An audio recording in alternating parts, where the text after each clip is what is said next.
আশা করি সবাই ভালোই আছেন। আমি আবার চলে এসেছি একটা নতুন ভিডিওতে এবং নতুন কোনো ব্লগে। হুম, তার আগে আমি বলে দিই, আমি বাবলা এবং আমার চ্যানেল সময় পেলে উইথ বাবলা। আজকে চলে এসেছি একটা নতুন ভিডিওতে। আজকে আপনাদের বাসন্তী পুজো এবং আজ হচ্ছে বাসন্তী পুজোর ষষ্ঠী, এবং সেই আজ আমি একটা ভিডিও দেখাতে চলেছি আপনাদের। এখানে হচ্ছে এই কলকাতার বুকে উত্তর কলকাতা এবং দক্ষিণ কলকাতায় দু জায়গায় বাসন্তী পুজো পালিত হয়। আজ সেইটাই আমি দেখাবো আপনাদের সামনে, এটাই তুলে ধরবো এই ভিডিওর মাধ্যমে। তো চলুন যাওয়া যাক। আজ আমি বাড়ি থেকেই বেরোচ্ছি এবং বাইরে বেরিয়ে আপনাদের দেখাচ্ছি এই উত্তর কলকাতা এবং দক্ষিণ কলকাতার দু জায়গার অঞ্চল। আর আমি কিন্তু এই নিয়ালিপুর অঞ্চলেই এসে গেছি আজকে তোমাদের এই বাসন্তী পুজো দেখাবো বলে। আর এই যে দেখো, এখানটা কিন্তু এই আর্মি ক্যাম্পটা আছে, তোমাদের আর একবার জুম করে দেখাচ্ছি। শাহপুর আর্মি ক্যাম্প দেখতে পাচ্ছ, এই যে শাহপুর আর্মি ক্যাম্প। আর এই রাস্তাটা কিন্তু তোমরা চলে গেছি তারাতলার দিকে, এখানটা ঠিক তার ব্যাক সাইডেই কিন্তু আছে এই পুজো মণ্ডপটা, হাজরা পরিবারের পুজো মণ্ডপ। আর এই বাসন্তী পুজো, এই যে দেখো এখানে ব্যানারও দেওয়া রয়েছে। আর এইটা দেখো, এখানে এটা হচ্ছে কিন্তু সেই নিয়ালিপুর অঞ্চলে এই যে পুজোটা দেখতে পাচ্ছ, এই হচ্ছে বাসন্তী পুজো হাজরা ফ্যামিলি, হাজরা পরিবার বলে লেখা আছে দেখলাম ব্যানারে। ঠাকুরটা দেখো তোমাদের দেখাচ্ছি, ভেতরটা ঢুকলাম। আর এই প্যান্ডেলটা কিন্তু মোটামুটি এরকম ছিমছামের ওপর করা হয়েছে, আর ওপরে কিন্তু এরকম ঝাড়বাতি রয়েছে দেখতে পাচ্ছি ভালোভাবে।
প্যান্ডেল হয়েছে, এটা হচ্ছে অন্নপূর্ণা পুজোর প্যান্ডেল। আর এই হচ্ছে এখানে বাসন্তী পুজো হচ্ছে। আরও একটা স্টুডিও দেখাচ্ছি তোমাদের, ধনঞ্জয় রুদ্রপালের স্টুডিও। এই যে ধনঞ্জয় রুদ্রপাল সাউন্ডস, তাহলে ভেতরে কিন্তু বাসন্তী পুজো হয়, দেখাচ্ছি তোমাদের। এটা হচ্ছে ধনঞ্জয় রুদ্রপালের স্টুডিওর ভেতরে, এখানেই কিন্তু পুজোটা হয়। দেখো প্যান্ডেল করা আছে, এখনো পুরোপুরি কমপ্লিট হয়নি। দেখো আরো ঠাকুর রয়েছে এখানে প্রচুর। আর এখানে কিন্তু বাসন্তী পুজো হয়। এই যে দেখো, এখানে সব অন্নপূর্ণা ঠাকুর করা আছে। এখানে যদিও এখনো ডেলিভারি হয়নি মণ্ডপের পথে, আস্তে আস্তে মণ্ডপের পথে চলে যাবে। এই যে কিছু কমপ্লিট হয়ে গেছে আর কিছু এখনো বাকি রয়েছে।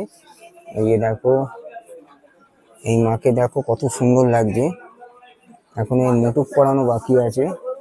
আর এখানটা রয়েছে দেবাদিদেব মহাদেব, পুরো কমপ্লিট হয়ে গেছে দেখতে পাচ্ছ।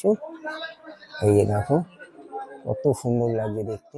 ধনঞ্জয় রুদ্রপালের স্টুডিওর মা বাসন্তী দুর্গা প্রতিমা দেখো, মা বাসন্তী দুর্গা প্রতিমা দেখো খুব সুন্দর কাজ করেছে।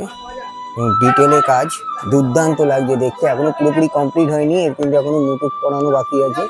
তার আগে তোমাদের দেখাচ্ছি, এখনো সবে এসে বসেছে এখানে।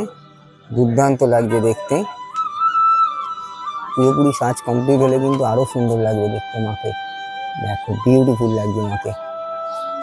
দেখো ডিটেল কাজগুলো করা হয়েছে। এই দেখো ডিটেলিং কাজগুলো পুরো দুর্দান্ত লাগছে।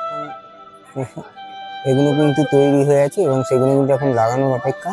সাজ পোশাক হবে মায়ের। সব সাজের সরঞ্জাম কিন্তু এসে গেছে। মাকে কিন্তু আরো এখনো সাজানো বাকি আছে, এখনো মুকুট পরানো বাকি আছে। আর এখন কিন্তু মোটামুটি মাকে দেখতে ভালো লাগবে। এরপরে কিন্তু মায়ের হাতে অস্ত্র থাকবে, আরো দেখতে সুন্দর লাগবে। দুর্দান্ত লাগবে মাকে দেখতে। অনেক অন্নপূর্ণা প্রতিমাও কিন্তু এখানে তৈরি হয়েছে। এর সাথে সাথে দেখো দুর্দান্ত লাগছে দেখতে। আর এই এখন কিন্তু লাইট জ্বালানোর পর আরো সুন্দর লাগছে মাকে দেখতে। যদিও এখনো পুরোপুরি সাজ কমপ্লিট হয়নি এবং সাজের সব সরঞ্জাম এসে গেছে এবং সেগুলো কিন্তু টোটালি তৈরি হবে। এই যে দেখতে পাচ্ছ, এই যে দেখো আরো একবার তোমাদের দেখাচ্ছি। আর এই সামনেটাই কিন্তু এরকম অন্নপূর্ণা পুজোরও প্যান্ডেল তৈরি হয়ে গেছে, যদি এখনো ঠাকুর প্রতিমা এসে পৌঁছায়নি প্যান্ডেলে। আর এখানে কিন্তু ব্যস্ততা খুব তুঙ্গে, একদম কুমোরটুলিতে দেখতে পাচ্ছ।